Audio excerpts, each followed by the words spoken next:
Le marché commun est perturbé par les conflits politiques entre certains pays de la communauté est-africaine, selon l'organisation Partners for Peace and Prosperity. Cette organisation estime que sur les 7 pays de la communauté, 4 sont en conflit politique, en l'occurrence le Burundi, le Rwanda, l'Ouganda et la République démocratique du Congo. L'organisation rappelle que les frontières entre le Burundi et le Rwanda restent fermées depuis 2020, ce qui a fait que les exportations du Burundi vers le Rwanda entre 2018 et 2020 sont passées d'une valeur de plus de 5 millions de dollars américains à seulement 72 500 dollars, ce qui représente un manque à gagner important pour les deux pays. Selon Partners for Peace and Prosperity, le Burundi devrait rouvrir rapidement ses frontières avec son voisin le Rwanda et relancer les échanges transfrontaliers, d'autant que le Rwanda a déjà déclaré rouvrir ses frontières avec le Burundi en mars 2022. De l'autre côté, Partners for Peace and Prosperity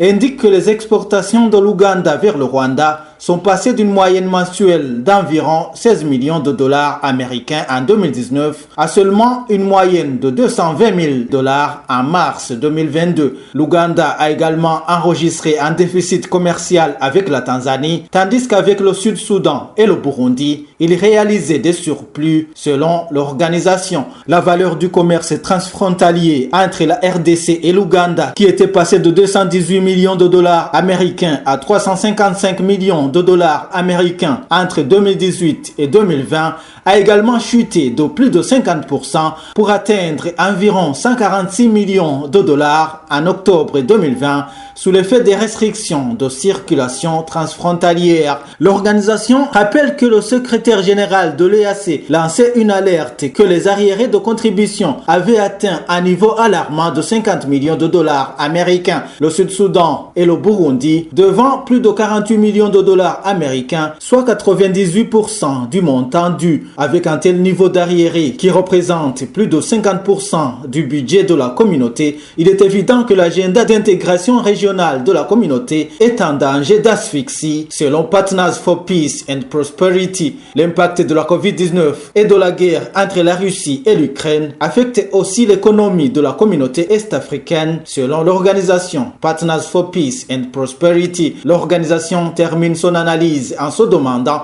si Evariste Ndayishimiye, le président actuel du sommet des chefs d'État de l'EAC, parviendra à restaurer la paix et amorcer la relance de l'intégration économique régionale.